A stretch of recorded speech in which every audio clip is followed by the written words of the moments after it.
Bismillahirrahmanirrahim. Nahmaduka ya ghafuru ya syakuru. Masalli wa sallim barik ala sayyidina maulana Muhammadin wa ala alihi wa sahbihi asma'in nama ba'du. Nafsu itu benar-benar dilatih. Maka masyhur dalam cerita ada orang perang sama Ali radhiyallahu anhu. Ketika perang ini sangat semangat. Tapi ketika orang itu meludahi dan Sayyidina Ali ini tersinggung karena diludahi, Sayyidina Ali langsung angkat tangan. Sudah, perangnya enggak usah diteruskan. Karena saya marah sama kamu sekarang demi nafsu. Karena kamu meludahi saya. Padahal saya tadi motifnya demi Allah dan Rasul.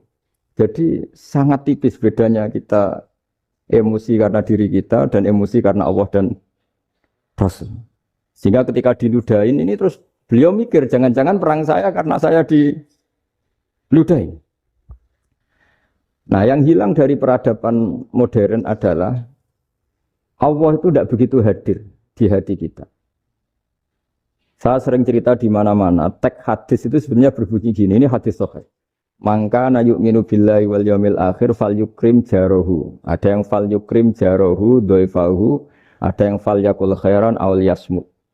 Siapa yang iman dengan Allah dan Rasul maka harus memuliakan tetangganya, memuliakan tamunya. Dulu itu ada seorang ulama, dipanggil anak muda, dibully dari sekarang. Wahai kiai, datang ke rumah saya. Datang kiai itu. Setelah sampai ke rumah orang itu, silakan kiai kembali ke rumahnya. Saya tidak butuh kiai. Kiai itu dengan riang kembali. Setelah di rumah dipanggil lagi. Pak Yai, silakan datang ke rumah saya. Datang lagi. Ya senyum-senyum kiainya santai. Wah, nggak jadi butuh Pak Yai, silakan kembali lagi. Sampai 3 kali. Oh, itu kalau rektor digitukan marah itu. Dosen marah. Kiainya santai. Santai, senyum-senyum, rileks. Ketika ditanya, kenapa Pak Yai tidak tersinggung? Jawabannya unik. Anak muda, saya ini senang sekali nuruti perintah Allah, disuruh menghormati tetangga. Sehingga ketika Anda manggil, ya saya datang. Ketika Anda nyuruh pulang, ya saya pulang. Saya senang sekali nyenangkan tonggo. Dan itu perintah Allah, jadi tidak ada hubungannya dengan kamu. Wah, pemudanya nangis minta dimaafin. Kalau kita kan enggak, kita ini dosen, kiai, mungkin kita doktor, mungkin kita profesor. Tapi kita ini sering didikte oleh orang bodoh. Kalau orang bodoh itu jengkel, lo kita ya jengkel. Lo kamu jengkel, dijengkelkan orang bodoh itu namanya terdikte. Itu bodoh apa pinter? Oh, itu tidak pinter sama sekali. Kalau betul-betul kamu pinter, hanya bisa didikte oleh Allah Subhanahu wa Ta'ala. Jadi antara hukum Allah apa? Wa ahsin man asa'a ilaika. Berbuatlah baik sama orang yang berbuat buruk sama Anda. Itu dikteannya Allah. Kalau dikteannya orang-orang bodoh, kayak dimangkel ben mangkel. Terus kamu mangkel. Itu bodoh apa pinter? Nah, problem kita kekinian adalah wong pinter, wong bodoh. Itu bodoh-bodoh bisa didikte oleh sekelilingnya. Terus karuan wataknya perempuan seperti itu. Wataknya anak-anak seperti itu. Kita didikte. Anak-anak jengkelin kita mangkel. Berarti kita didikte oleh orang bodoh. Makanya agama itu unik. Kadang ngendikan wa ahsin man asa'a ilaika. Kadang wasil man qata'aka. Sambunglah orang yang memutus kamu. Karena dengan demikian kita hanya didikte oleh Allah Subhanahu wa Ta'ala. Bukan didikte oleh hukum sosial. Cara Jawane nak ngapiki tangga sing apik akeh tunggale. Berbuat baik sama yang berbuat baik pada kita itu mbok orang fasik ya seperti itu, maling ya seperti itu, sama. Tapi kalau berbuat baik sama orang yang berbuat jelek sama kamu itu baru luar biasa. Dan memang teksnya hadis wa ahsin man asa'a ilaika. Berbuat baiklah sama orang berbuat buruk sama kamu. Jadi enggak boleh orang didikte. Makanya ngaji di sini diantaranya saya akan cerita dalam sebuah hadis sahih, dalam hadis hasan yang diriwayatkan Imam Tirmidzi ada kalimat dari Rasulullah sallallahu alaihi wasallam. Dawe Nabi, la takunu imma'atan, taquluna in ahsanan nasu ahsanna, wa in zolamu zolamna. Walakin watti'u anfusakum in ahsanan nasu antuhsinu, wa in asa'u Allah tazlimu. Kamu jangan jadi orang yang mudah diombang-ambingkan oleh orang sekeliling kamu. Yaitu kamu mengatakan, jika orang baik ke saya akan baik, jika orang buruk ke saya juga akan membalas buruk. Itu namanya Anda didikte. Tapi berkomitmenlah kamu akan berbuat baik meskipun orang lain berbuat buruk. Nah sekarang logika sosialnya begini. Kalau di Indonesia itu ada 1000 kiai, ada 1000 profesor. yang ingin membenahi Indonesia. Rata-rata orang awam itu semau gue. Terus mereka mendikte kita. Perilakunya agak simpatik, perilakunya jengkelin. Terus 1000 profesor ini ikut jengkel. Itu kira-kira jadi solusi apa goblok bareng? Sama 1000 kiai ini ikut jengkel. Ini jadi solusi apa goblok bareng? Goblok bareng. Nah problem sekarang kita ini biasa didikte orang bodoh. Nah makanya ciri khas orang muslim itu kata Nabi mangkana yu'minu billahi wal yaumil akhir. Jadi baik tetangga karena perintahnya Allah dan Rasul. Pentingnya apa? Bedanya karena berbuat baik ini perintahnya Allah, mbok tonggo apik lah kita tetap apik karena perintahnya Allah dan Rasul. Begitu juga dengan hubungan dengan istri, dengan anak. Mbok bojomu lagi cerewet lah kita tetap apik. Karena dengan cara itu kita hanya tunduk kepada Allah dan Rasul. Tapi kalau kamu, istri saya kalau baik ya saya baik, kalau enggak ya enggak. Berarti Anda didikte oleh perilakunya dia. Itu latihan, ya kalau dalam bahasa pondok, latihan jadi wali itu yang paling berat.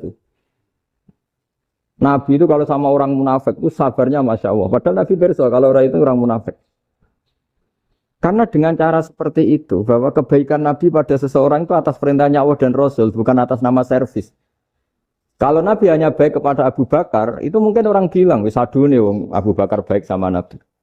Tapi kalau Nabi baik sama orang munafik, Abdullah bin Ubay bin Salul, itu kalau enggak perintahnya Allah dan Rasul itu enggak bisa. Nah ini cobalah berlatih seperti itu, sehingga kita tidak mudah didikte. Ya saya ulang lagi, enggak mudah apa? Didikte. Ini ngaji itu harus objektif itu jujur. Jadi bisa saja korbannya ayah saya, bisa rektornya, bisa semuanya. Tapi korban dengan makna yang bagus. Karena di antara saran Al-Quran, Allah ngendikan kalau belajar atau mencari nasihat atau mencari kebaikan apa saja, itu diistilahkan walau ala anfusikum awil walidaini wal aqrabin, meskipun ketentuan itu merugikan kamu. Jadi ketentuan apapun yang merugikan kita harus tetap kaji meskipun itu tidak menguntungkan kita. Karena banyak problem, mulai dulu sebenarnya problem itu orang yang wakam da'in yadda'i annahu da'a ilallah tapi hakikatnya yad'u ila nafsi. Jadi banyak dai yang mengklaim dirinya mengajak ke Allah dan Rasul tapi sebetulnya hakikatnya mengajak ke kelompoknya sendiri. Saya ini termasuk kiai yang masih orisinil. Artinya orisinil gini, suatu saat atau kapan saja saya kok sudah tidak laku jadi kiai, asal Islam jalan tetap senang karena nggak penting yang populer saya apa enggak itu tidak penting, yang penting agama ini tetap jalan. Sama, negara ini harus jalan, siapapun presidennya. Nah ini penting saya utarakan karena perbedaan antara nafsu dan komitmen beragama itu tipis sekali. Sehingga dulu pernah ada cerita ini bukti keadilan Rasulullah SAW. Nah suatu saat Nabi itu ngaji, yang ngaji seperti ini. Terus ada pemuda dengan cueknya ngelewati masjid yang sedang dipakai Nabi ngaji. Sehingga cerita semuanya ngomel ya, bergumam. Celaka betul pemuda itu, ada Nabi ngaji kok tidak ikut ya. Tapi Nabi secara besar hati ngendikan, ini ada di beberapa kitab di Fadhailul Kasbi, keutamaan kerja. Kata Nabi, pemuda itu mau mencangkul di lahannya. Jika dia mencari nafkah untuk keluarganya, untuk kebaikannya, maka itu bagian dari ajaranku. Jadi Nabi berbesar hati bahwa kerja seperti itu bagian dari ajarannya. Jadi tidak harus datang ke majelis ngaji. Dan bisa saja yang sedang hadir itu ya orang yang dari istrinya minta belanja, dari ngaji terus benar dituntut belanja kan gitu. Mungkin anak-anak UMM yang kesini daripada tengok-tengok yang Malang bosan jalan-jalan ke rumah. Nah, jadi nggak mesti benar juga niatnya gitu. Nah kemudian yang perlu dicatat. Kenapa kita menjadi enjoy dengan Islam? Islam itu adalah agama yang tidak didikte oleh materi. Jadi kalau Anda ingin makan enak, mungkin kalau pikiran kebanyakan orang, anak-anak muda yang milenial, yang gaul, ingin makan enak ya makan yang disukai. Misalnya sate atau bakso Malang atau apa. Kalau orang-orang yang jadi wali gak gitu cara berpikir. Ini yang masih orisinil. Ditanya, ini dunia baru kesulitan makanan, baru resesi. Cara makan enak gimana? Jawabannya lucu. Ya gampang, idamuhu alju. Idam itu lauk. Kalau kamu ingin makan lauknya paling enak apa? Alju. Kamu harus lapar banget. Sampai kalau puasa itu melihat tempe itu wah luar biasa. Tapi kalau kamu nggak puasa, air putih itu nggak menantang. Tapi kalau puasa, tempe air putih itu menarik dan Anda tetap lahap. Apa? Karena lauk terbaik adalah alju, yaitu lapar. Nah, tapi kita ini enggak. Kita ini kayak orang bodoh. Kayak orang bodoh tadi. Profesornya makan nyaman ya kalau sesuai selera. Nah, itu kan sama dengan anak-anak ABG. Anak ABG itu makan lahap ya kalau yang disukai. Lalu bedanya apa ABG sama profesor? Kalau cara berpikir masih sama kan itu. Kiainya juga gitu. Kiai makan enak kalau yang disukai, kalau enggak. Lalu bedanya apa kiai sama orang awam? Orang awam juga gitu. Makan lahap ya kalau yang disukai. Nah, ternyata perilaku kita ini yang pintar sama yang bodoh sama. Kalau kamu ingin berkasta lebih baik, itu cara makan enak itu apa? Idamuhu al-jur. Lauk terbaik adalah karena kita sangat lapar. Makanya masyhur dalam cerita-cerita tarikh sirah nabawiyah. Nabi diberi hadiah, beberapa hadiah. Di antaranya ada yang diterima, ada yang enggak. Termasuk yang dikembalikan itu dokter. Ada seorang raja memberi hadiah Nabi dokter Tobit. Itu sama Nabi dikembalikan. Karena dokter ini sudah lama kumpul Nabi itu nggak pernah sakit. Akhirnya dokter ini putus asa, ini nggak perlu diobatin. Ketika ditanya, kenapa ya Rasulullah engkau tidak pernah sakit? Karena kita ini kaum, kita ini komunitas masyarakat yang tidak akan makan kecuali lapar. Dan kalau sudah makan, berhenti sebelum kenyang. Jadi sederhana sekali pengobatan zaman itu. Sebagian besar penyakit itu pasti disebabkan kita ceroboh dalam hal makan. Sudah ngerti kalau durian masalah, kalau makan durian itu enggak kehitung gitu. Apalagi kalau gratisan itu tambah banyak. Gitu. Pola tidur juga gitu, kata Nabi. Dan kita tidak tidur kalau tidak sangat ngantuk. Nah, itu namanya orang-orang soleh yang sudah ada didikte materi. Kalau yang didikte materi kan bisa tidur nyenyak kalau kasurnya enak, AC gini-gini. Sebenarnya enggak, tidur enak itu ya kalau sangat ngantuk. Mbok di gudang, mbok di bis, kalau sangat ngantuk ya semuanya ya enak. Sama, mbok lapar, mbok hanya tempe, tapi kalau sangat lapar itu ya enak. Nah ini ilmu yang mulai hilang, ilmu-ilmu yang mulai hilang. Nah ini pentingnya ngaji ya. Jadi akhirnya ulama-ulama Indonesia itu dipakai rujukan. Jadi mulai Mbah Hasyim, Mbah Ahmad Dahlan sampai era buyut-buyut itu masih orang alim. Lama-lama yang di Indonesia ini orang-orang yang bodoh. Sehingga orang Jawa kalau ke sana dibully, ya Jawa tak kulul khaya. Orang Jawa itu penggaweannya itu makan ular. Karena belut itu kalau di kamus itu persis ular. Dulu itu kan kamus tidak full color. Gara-gara gak full color, gambar belut sama ular itu sama. Belut itu belut sama ular kalau nggak full color gambarnya sama apa enggak? Sama. Terus orang Jawa itu kan masih banyak yang makan bajing tupai. Bajing kalau digambar tidak full color sama dengan tikus. Gambar yang tidak warna hitam putih. Sehingga kita ini dibully pemakan tikus dan pemakan ular. Karena belut itu persis ular kalau digambar yang tidak full. Sampai datang Syekhona Khalil, datang ulama. Ngarang kitab ya judulnya Al-Belut. Karena enggak terima bangsanya dinyek makan apa? Ular. Terus dikarang. Wal belut hayawanun bakhriyun terus ya isu fi kadza wa kadza. Itu beda dengan al-hayyah. Itu diterangkan. Mulai disandri. Terus sistem hotel juga gitu. Sampai tanyakan dalam sejarah dulu orang Sedayu ada namanya Syekh Mukhtar. Syekh Mukhtar bukan bikin rumah besar yang siapapun orang Indonesia haji itu nempat di sana. Nah ini yang menginspirasi akhirnya ada hotel. Dulu Syekh Mukhtar hanya menyediakan untuk hujat-hujat Indonesia. Lama-lama jadi hotel. Cara ibadah juga gitu.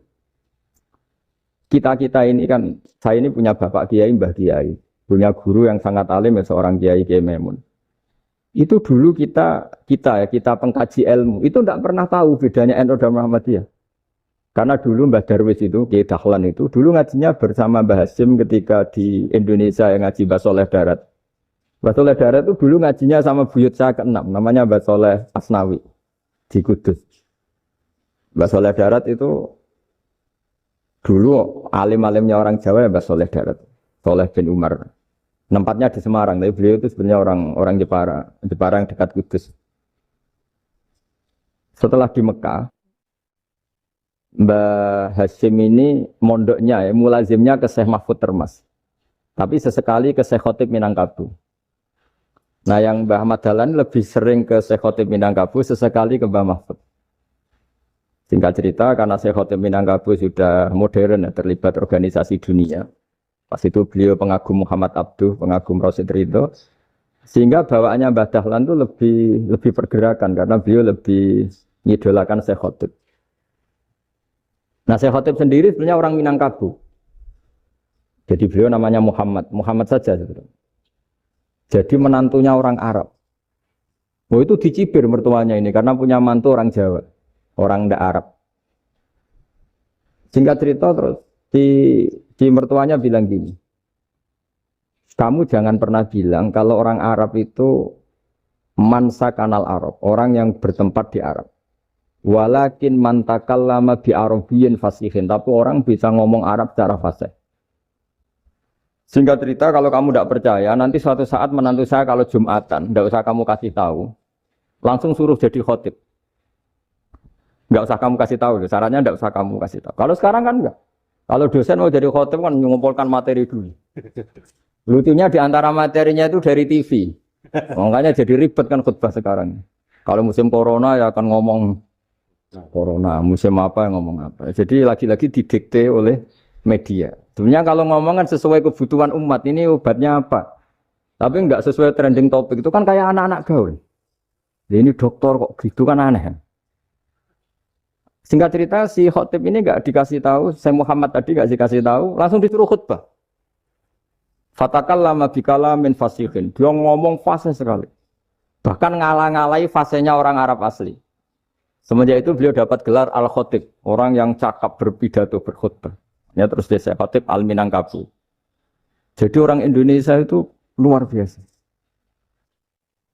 Dulu yang namanya orang Indonesia di Arab Saudi itu dihormati sekali. Karena yang ke sana itu pasti ulama. Sudah alim di Indonesia ke sana, termasuk Mbah Ahmad Dahlan. Mbah Hasyim dulu karena sama-sama muridnya Mbah Soleh Darat. Lama-lama yang ke sana itu TKI TKW itu ya mulai agak dibully. Dulu Syekh Nawawi di antara ijtihad yang dihormati itu beliau mengkritik nyuwun sewu orang yang kan orang biasanya normalnya kan muji orang mati syahid. Hebat orang mati syahid itu hebat gini. Oke, kita sepakat orang mati syahid itu hebat. Tapi kata Imam Nawawi dengan syarat niatnya itu li'ila'i kalimatillah dan itu bawaan takdir. Saya ulang lagi itu bawaan takdir, harus mati di medan perang. Tapi tidak boleh seseorang, ini niat perang, tapi niatnya supaya syahid. Karena kalau begitu berarti dia berniat supaya menjadi maktulal kafir, orang yang dibunuh orang kafir. Kedua, dengan dia mati berarti pasukan Islam berkurang. Berarti dia ingin pasukan berkurang, hanya ambisinya dia ingin langsung ke surga. Misalnya pasukan orang Islam itu 10, orang kafir 10. Kalau kamu ingin syahid berarti mati 1 kan, tinggal 9 kan? Nah kalau yang seperti itu 10 kan mati semua. Gara-gara ingin syahid akhirnya perangi rapati tenanan, benang mati, benang mlebu swarga. Kata Syekh Nawawi, ya enggak. Kalau kamu perang sama orang kafir ya niat menang. Dengan niat menang ini kamu ingin li'ila'i kalimatillah. Tapi kalau kamu ingin syahid berarti kamu menuruti keinginan nafsu kamu yang cepat masuk surga. Itu orang Arab kagumnya bukan main. Karena di mana-mana orang itu dinilai dari niatnya. Paham ini ya? Tapi perang loh ya, dalam kondisi perang, bukan teroris. Perang itu artinya orang kafir yang ingin bunuh kita, itu perang namanya apa? Perang. Dulu orang cerita syahid itu hanya pokoknya syahid itu hebat, pokoknya syahid itu hebat. Saya di medan perang itu hebat. Pokoknya saya di medan perang hebat. Tapi ketika saya Nawawi memberi penjelasan ilmiah, jika kamu perang ingin cepat mati, ingin cepat syahid, artinya ini untuk pemenuhan diri kamu karena kamu bayangkan langsung masuk surga. Kamu lupa bahwa dengan kamu dibunuh kekuatan Islam berkurang. Akhirnya beliau memberi penjelasan. Syahid itu bagus, itu sebagai takdir. Hanya takdir itu kita perang yang ingin menang, tapi takdirnya mati. Jangan dibalik. Oleh perang rapati tenanan benang mati namun itu yang pertama, termasuk ulama yang pertama memberi penjelasan itu Syekh Nawawi. Akhirnya melahirkan kekaguman yang luar biasa dengan tafsir Munirnya itu. Terus beliau itu orang yang rileks kalau menjelaskan ilmu. Ini juga guru-gurunya Mbah Hasyim, Mbah Guru sama Mbah Hasyim sama Mbah Ahmad Dahlan Syekh Nawawi. Jadi dulu yang alim di Arab itu ada Syekh Nawawi, ada Syekh Khotob Minangkabau, ada Syekh Bakir Jogja, ada Syekh Mahfud Termas. Itu orang Indonesia banyak sekali yang alim. Bahkan di antaranya yang dikagumi Al-Azhar itu juga orang Indonesia, nama Syekh Abdul Manan itu, mbahnya Syekh Mahfud Termas. Itu pertama ada duta besar Indonesia di Mesir, itu termasuk barokahnya Mbak Abdul Manan tadi, itu juga orang Indonesia. Jadi pemahaman ulama Indonesia itu khas. Termasuk ketika memaknai apa? Syahid. Ketika memaknai apa? Syahid. Itu unik. Ketika Syekh Nawawi diuji dulu itu yang namanya ulama diuji dulu oleh 100 ulama.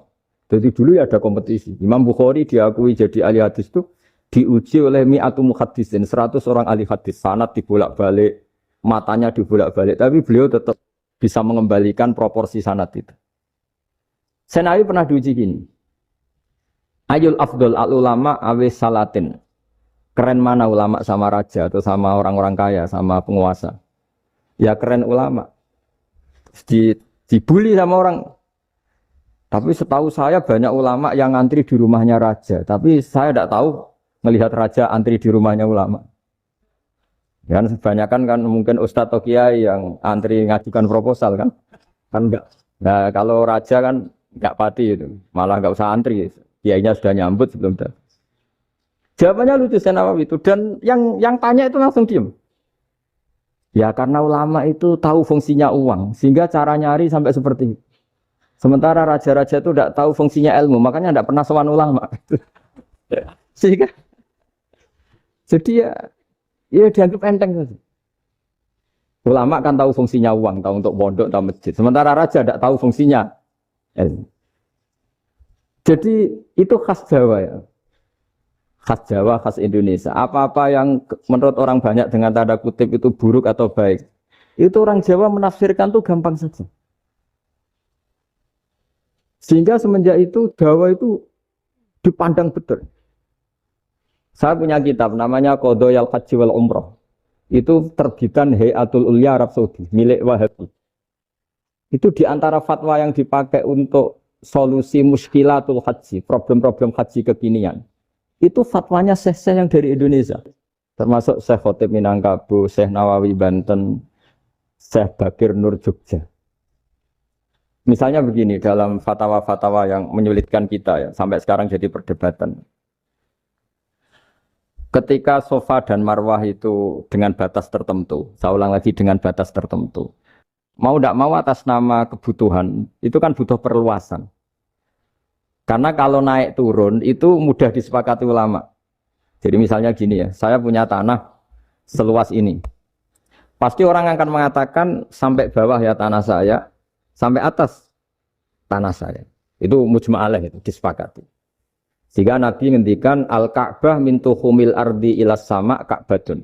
Ka'bah sampai ujung bumi, sampai ke aras semuanya Ka'bah. Sehingga tidak ada perdebatan ulama ketika Masjid Haram di tingkat, kemudian yang di atas sholat. Tetap dia menghadap Ka'bah. Tidak harus diluk melihat di bawah, enggak. Karena Ka'bah sampai langit. Sama, tanah Anda kamu tingkat sampai 10, enggak ada tetangga protes. Karena bawah sampai atas tanah Anda.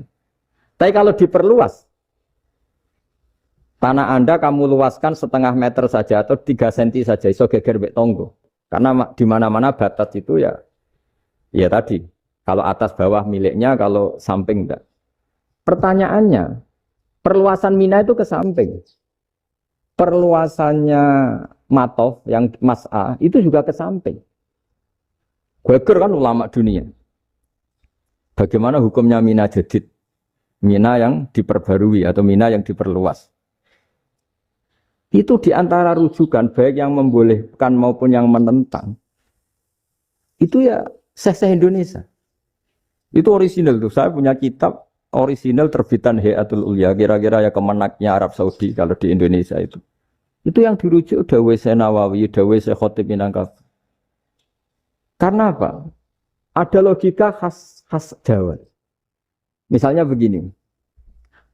Meskipun saya tidak perlu fatwa Mina Jadid sah apa enggak, memang jadi perkhilafan ulama. Misalnya kampung ini dinamai Mina. Pertanyaannya gini. Tanah yang di samping ini bisa milik Anda apa enggak? Ya bisa Gus kalau dibeli atau dihibahkan. Berarti tanah di samping Anda menjadi milik Anda karena ada proses pengambil alian lewat beli maupun hibah. Nah masalahnya ini negara. Negara itu berhak menganeksasi atau memasukkan ini sebagai Mina. Itu ulama Jawa kalau ditanya. Alasannya apa? Fa'innal muttasila bisya' hukmu dzalika syai'. Karena yang gantet, yang mutasil itu bisa dihukumi seperti sesuatu itu. Jadi kalau ini Mina, ya yang gantet Mina ini ya bisa dikatakan Mina. Beda dengan membuat Mina, Malang Mina, wah itu tidak bisa, tidak mutasil kan. Itu enteng sekali ulama Jawa. Satu ya tentu karena kebutuhan, tapi asal masih al-muttasilu bihi, yang masih tanah yang masih mutasil. Nah ketika perluasan Mas'ah antara sofa dan marwah kan misalnya ini batas luasnya sofa, ini batas luasnya marwah. Lalu atas nama kebutuhan, sofa marwah itu sampai sini. Sampai agak meluas ke sini. Itu geger Arab Saudi. Wah ini gimana. Padahal tawaf itu harus antara gunung sofa dan gunung marwah. Sa'i itu ya. Tapi kalau istilah Quran memang tawaf sama-sama. Makanya apa? Inna sofa al-marwata min sa'airillah faman hajjal bita wi'atamaro fala junaha alaihi ayat tawafati. Nah, jadi kalau istilah sa'i di Quran itu masih tawaf. Karena harus ada, kalau bisa lah, bukan harus. Kalau bisa memang harus ada unsur muternya. Kita kalau sa'i kan dari sini sofa, sampai sini marwah. Terus kan agak muter ke sini, nah, kan agak membentuk lingkar. Nah, makanya Quran tetap mengistilahkan apa? Tawaf. Jadi bukan sini ke sini, terus sini ke sini kan enggak. Tapi sini, sampai sini, terus muter kan? Terus sini. Jadi antara setar dan selama ini prakteknya kan gitu ya. Sofa ngambil sini, terus ke sini, terus agak muter. Nah, karena ada unsur agak muter ini terus orang menyebut apa? Tawaf. Tapi itu bukan syarat sah, ini cerita ideal. Saya ulang lagi ya. Gunung Sofa itu puncaknya atau pucuknya kalau dalam bahasa Jawa. Itu ya hanya segini, ini sampai sini. Nah, kelompok Islam yang fikih keras nggak boleh diperluas. Karena Allah memilih tempat ini itu spesial, jadi nggak boleh ke yang lain. Tapi ketika kebutuhan mendesak, mau tidak mau harus diperluas. Itu jawabnya Kiai Jawa lucu. Gunung sing ketok iku sing dhuwure tok. Sikilane luwih hombo. Berarti karena kan gunung kan bentuknya gini. Nah, sofa yang kecil itu yang atasnya, tapi sikilannya sini kakinya lebih luas. Jadi boleh perluasan asal tidak melebihi kakinya. Ya dihitung ya lebih luas. Jadi Kiai Jawa itu kayak wong delok gunung Penanggungan, kayak gunung Arjuna. Di mana-mana puncak gunung itu lebih kecil timbang kakinya. Artinya diperluas ini bukan berarti tidak di sofa dan tidak di itu khas Kiai Jawa. Jadi jangan kira orang Jawa itu tidak hebat sekali. Termasuk perkembangan hotel di Arab Saudi. Itu dulu sebelum ada hotel. Buyut saya kelima atau keenam dulu haji namanya Badur Rahman. Itu kalau mau ingin apa ya? Menghindari terik matahari itu masuk gua. Itu masuk gua itu hanya separuh badan, kakinya di luar. Jadi jangan bayangkan kalau gua di Indonesia kayak gua Akbar di Tuban orang bisa masuk jalan-jalan enggak. Gua di Arab tuh kayak cepitan batu tidak sampai masuk. Sehingga kepalanya dimasukkan, kakinya masih kena matahari. Saking panasnya Arab Saudi. Sehingga dalam bayangan hijrah ketika Nabi bersembunyi di gua apa? Sur, itu kata Abu Bakar, kalau orang kafir melihat kakinya pasti melihat kita karena nggak bisa masuk penuh. Jadi orang tuh mau dempes tok. Sehingga ya kira-kira luasnya gua ya paling segini. Makanya guyonannya kiai-kiai itu untung nggak kayak gua Indonesia. Kalau kayak gua Indonesia laba-labanya capek karena luas kan. Jadi jangan bayangkan gua Arab tuh kayak gua Indonesia. Makanya bayangannya, andai kan orang tuh melihat ke bawah pasti melihat kita karena orangnya nggak bisa masuk penuh, nggak bisa masuk 100%. Ya kayak cepitan batu lah mirip. Itu kan mirip Gunung Uhud.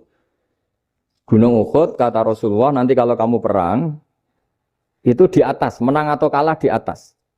Musuh biar di bawah. Dengan di atas kamu bisa mana? Jangan bayangkan kayak Gunung Merapi, kayak Gunung Penanggungan. Lah kalau Gunung Penanggungan mana ke bawah yang layang kan? Jadi gunung di Arab itu kayak bukit. Ya sampean pernah kan ke Uhud itu ya sama ini aja tinggi ini kan? Nah ini yang mulai ada mis. Makanya nerjemah itu susah di Indonesia. Karena jabal itu udah harus tinggi. Kalau tinggi nggak bisa mana dari atas ke bawah kan nggak ngefek kan?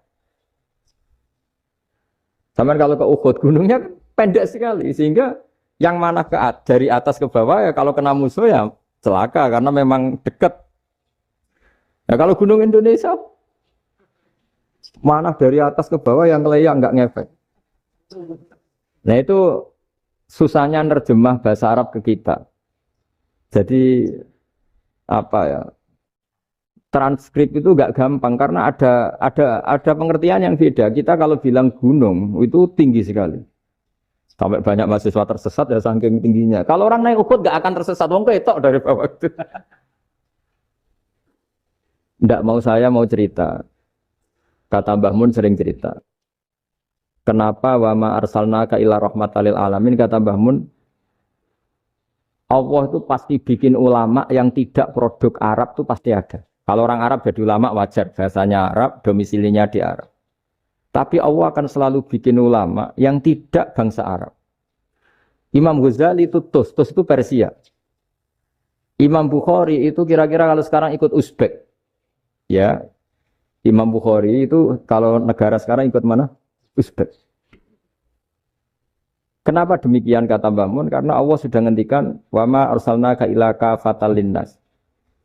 Manusia semua ini kena khitabnya Islam. Kalau tidak ada ulama yang dari berbagai negara, kesannya Islam itu hanya milik orang Arab Saudi. Makanya Allah selalu bikin ulama-ulama yang bahkan tidak Arab. Termasuk Imamul Muhaddisin, yaitu Imam Bukhari, itu orang Uzbek. Orang Rusia lah kalau sekarang ikut Uni Soviet dulu. Imam Ghazali itu orang Persia. Syekh Nawawi itu orang Banten.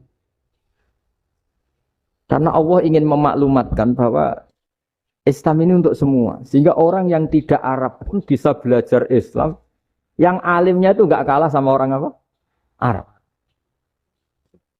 Makanya ini PR ya. Kalau Gus Dah Ploso nanti ngendikan suatu saat orang belajar Islam itu bahkan orang Arab pun bisa belajar ke Indonesia. Kalau orang Indonesia bisa alim betul kayak dulu. Sekarang banyak liga antar ulama. Itu orang Indonesia pasti masuk. Ulama-ulama top dunia itu pasti orang Indonesia banyak yang masuk.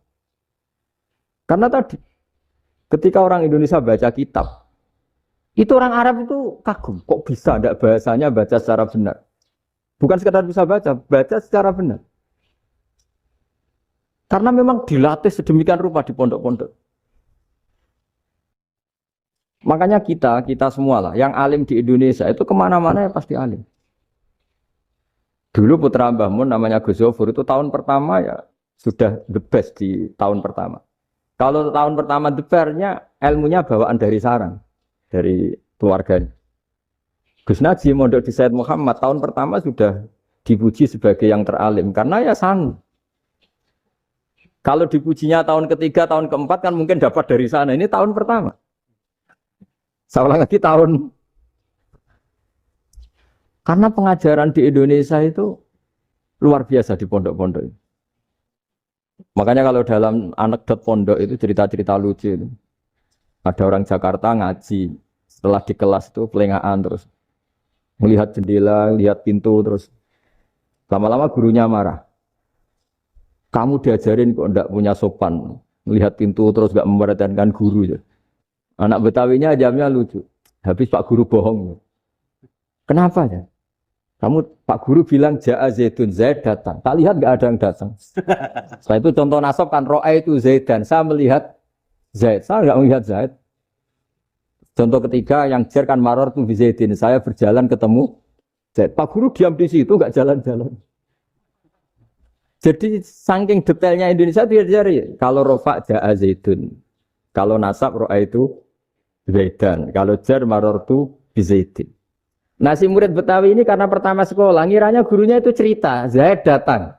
Makanya dia ngelihat pintu terus. Mana katanya datang kok enggak datang-datang. Nah, dengan latihan seperti itu, kemungkinan orang Indonesia salah itu kecil karena memang dilatih betul. Saya ulang lagi karena memang dilatih betul. Sehingga ketika orang Indonesia ini yang cerita seorang wartawan, ini kisah nyata. Kali ini tidak anekdot, kisah nyata. Ada wartawan internasional ngeliput Ramlah. Ramlah itu di Gaza, di Palestina. Wartawan Indonesia ini hanya bisa bahasa Inggris. Dijak ngomong bahasa Arab. Terus dia bilang saya tidak bisa. Saya tidak bisa, saya bisanya ngomong Inggris. Tapi apa yang terjadi setelah sholat, si Indonesia ini jadi imam pakai sholat jariyah lagi. Baca bismillah benar, bismillah hijar karena mudhof ilaih. Terus ketika iktidal ya benar, Rabbana lakal hamdu mil'us samawati wa mil'ul ardi benar. Ketika tahiyat ya benar, at-tahiyatul mubarakatuh sholawat. Sama orang Arab ini diagumi. Orang Arab kalau senang orang itu dicium. Kamu tawaduk, sebenarnya kamu itu ahli bahasa Arab. Karena orang Indonesia sekali sholat itu gak ada yang salah. Meskipun benarnya karena hafalan, tapi bagi yang ahli nahwu itu hebat. Misalnya kita kalau ngapalkan kan Bismillahi, bismi jar karena ba, Allah jar karna mudhof ilaih, Ar-Rahmani jar karena sifat, Ar-Rahimi karena sifat. Alhamdu rofa karena mubtada, lillahi jar karena ada huruf jarli, Robbi jar karena sifat. Sebetulnya tidak karena pinter, tapi karena hafalan. Tapi orang Indonesia hebatnya itu benar terus. Rabbana lakal hamdu, ya kan? Alhamdu rofa, terus mil'us samawati ya rofa karena sifat. Sehingga terus orang Indonesia kalau sholat di Timur Tengah itu dipuji karena makhrajnya ya benar, rofa nasabnya juga benar. Nah itu di negara lain tidak ada yang kayak Indonesia. Orang Cina itu sering bikin marah orang-orang Arab karena kalau dongo itu nggak fasih kayak orang Indonesia. Orang Indonesia kalau dongo ya Allahumma, Allahumma tohir, tohir, qalbi, qalbi. Orang Cina ini yang jadi guyon di Arab. Allahumma, Allahumma tahir, tahir, kalbi, kalbi. Itu kan bedanya aja loh. Itu orang Arab pertama membiarin. Lama-lama kalbun-kalbun entak gitu. Maksudnya asu-asumu gitu. Karena dia bilangnya qaf itu kaf. Jadi kalau Allahumma do Allah tahir, kalau aturi nyucekno panjenengan kalbi ing asu ingsun kan. Tapi kalau qalbi itu ati ingsun, tapi kalau kalbi anjing ingsun. Bedanya qaf sama kaf. Karena orang-orangnya kalbun-kalbun entak. Asu-asumu. Maksudnya kan. Tapi padahal orang Cina itu bareng dilihat tagnya ya pakai qaf. Orang Indonesia enggak, mulai kecil dilatih sak fase-fase. Sampai yo sulit betul latihan Fatihah itu. Kalau di Kudus malah sampai 3 bulan Fatihah. Sampai at-tahiyyatu, kurang lagi, kurang bersih. At-tahiyyatu sampai ada cerita itu orang dipanggil maftuhin itu enggak melengak, harus maftuhin. Baru melengak. Tapi barokahnya itu orang Indonesia kalau dongo memang benar-benar Allahumma tohir qalbi. Ya Allah sucikan hati kami, bukan tahir kalbi. Karena sekali jadi kaf itu maknanya anjing saya. Ya Allah sucikan anjing. Jadi ini orang Indonesia. Jadi kata Mbah Mun, dawe Mbah Mun, illa kafatal linnas, bahwa agama ini milik semuanya. Itu diantara bukti Allah menghendaki atau mendesain Islam seperti ini, orang yang belajar di Indonesia itu pengetahuannya Islam, pengetahuannya tentang Islam itu tidak kalah sama yang belajar di Al-Azhar, sama yang belajar di Arab Saudi. Makanya ini PR-nya UMM, PR-nya IAIN, PR-nya UIN. Bisa enggak sealim mereka dalam bahasa Arab? Nah, bahasa Arabnya mau man anta, ana zaidun. Jangan sampai, karena kita di sana ini kadang dibully. Orang Arab tuh kalau bully kita, sampai tak kasih cerita. Oh, itu ngawurnya Masya Allah. Kata dia, ada anak orang Indonesia haji. Si anaknya orang Indonesia yang dijotos sama anaknya orang Arab. Dijotos, dipukul. Singkat cerita terus si orang Indonesia enggak terima, anaknya yang orang Arab dipukul. Yang balas bapaknya. Orang Arab tanya, lima ada dorobta ibni, kenapa kamu mukul anak saya? Itu orang Indonesia bahasa, wah anakku gila. Jadi hanya bilang gitu. Artinya, anak saya dihada ya maka tak ada. Arabnya gitu. Anak saya dipukul maka saya balas mukul. Itu orang Arab mantuk-mantuk, oh gitu. Paham?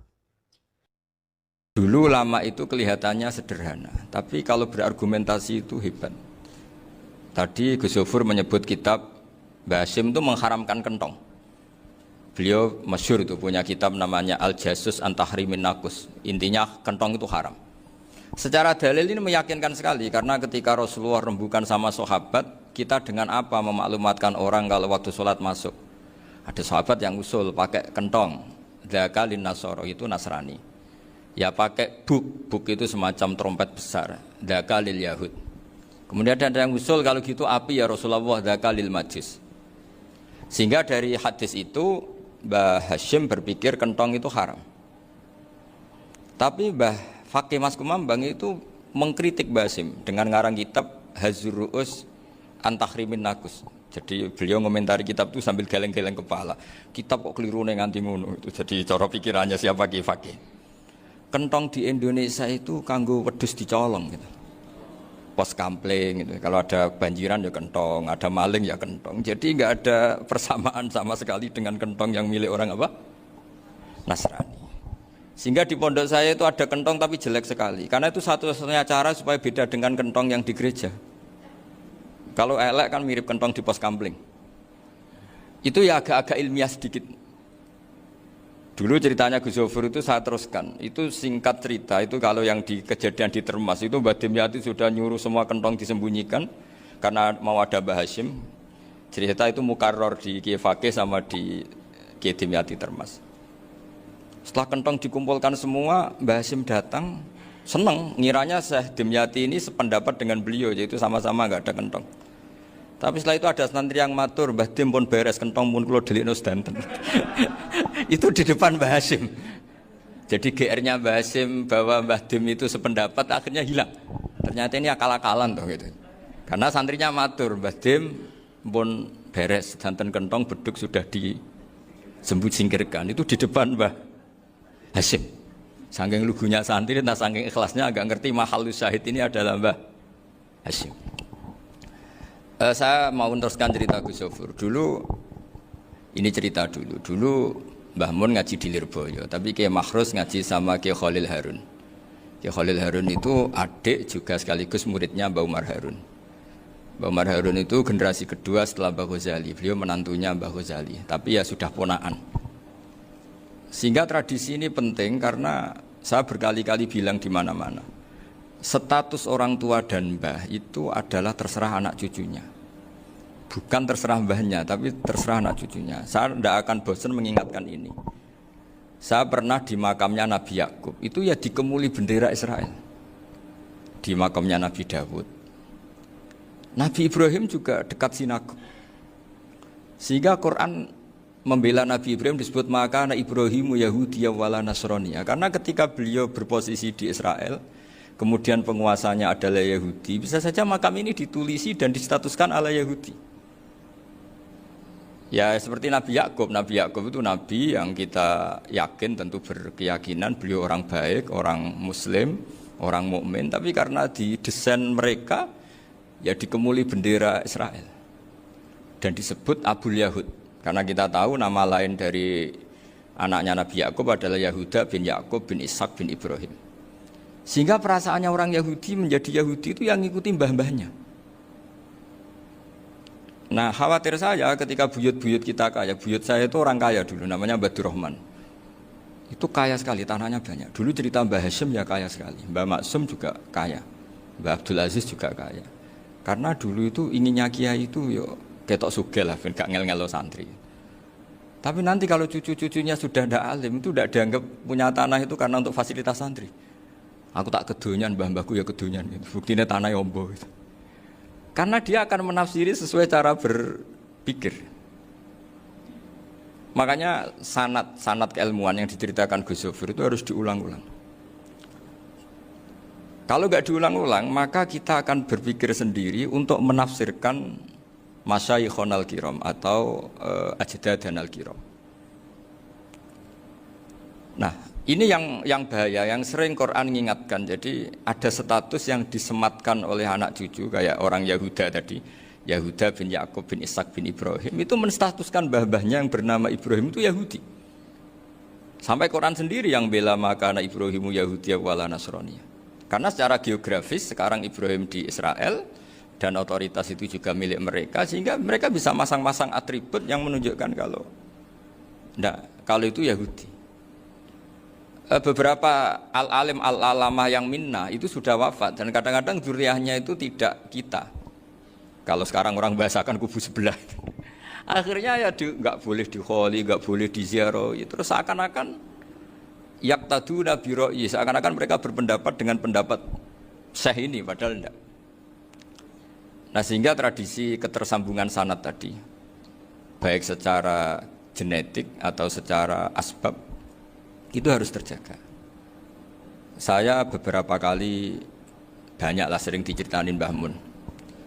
Dulu Mbah Munawir ini cerita ya, Mbah Munawir itu saking senenge kitab, ben santri ini so ngaji kitab. Itu kalau ada alumni Lirboyo, alim disuruh baca muin di sini itu Mbah Munawir ikut. Saking ingin tasjiknya, ingin ngajari santri bahwa ngapal Quran udah hafal tok, tapi yo paham. Dan penggalinya Mbah Munawir itu sampai klimaknya dulu Mbah Zaini itu nate nikah sama Nyai Komariah kalau nggak salah, binti Karim, binti Manap. Punya putra Gus Habib, Gus Toha yang diantara putrinya dinikahi Gus Rosin ini. Terus akhirnya kesampaian juga ketika Mbah Munawir punya mantu alim alama namanya Mbah Ali Maksum, angsal Nyai Hasyimah.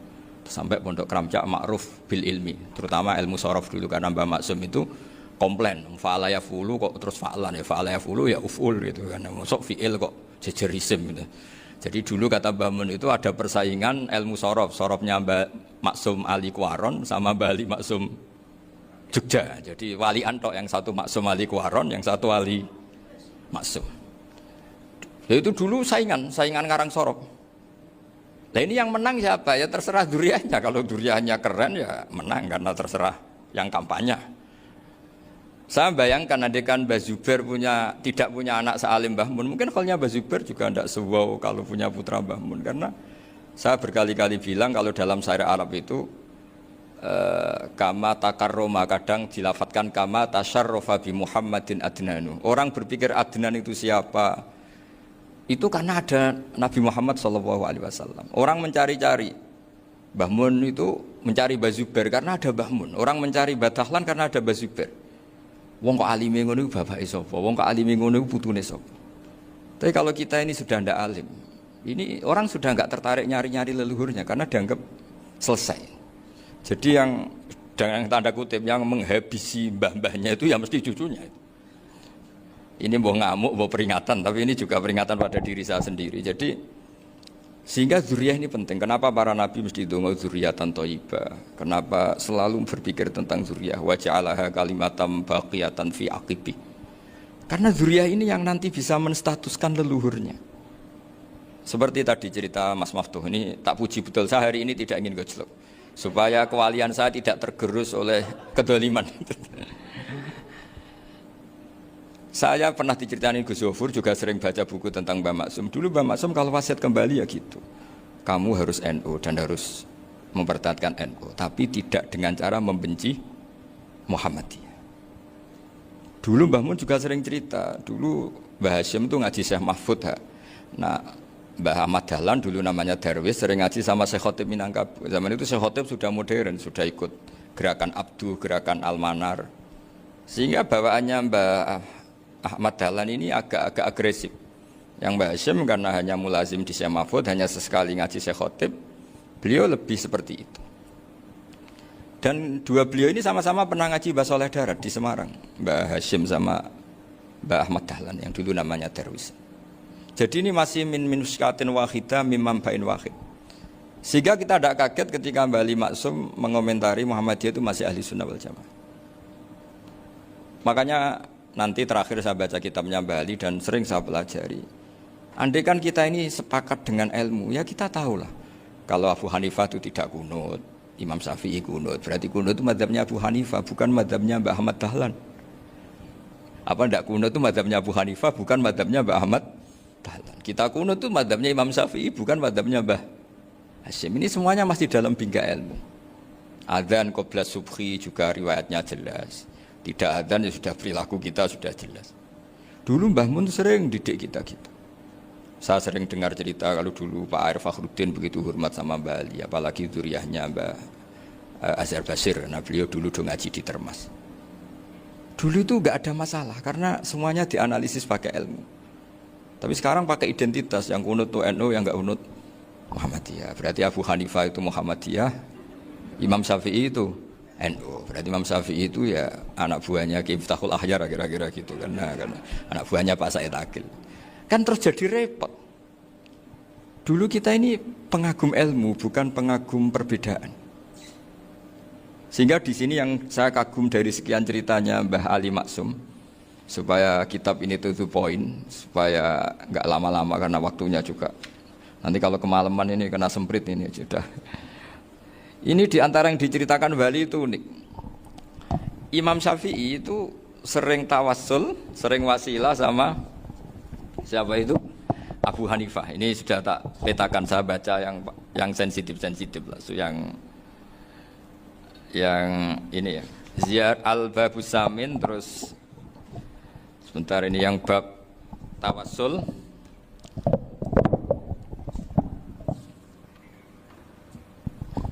Ini di sini halaman 90, mungkin santri-santri kerap ya bisa ngecek lagi di kitab Hujatul Ahli Sunnah.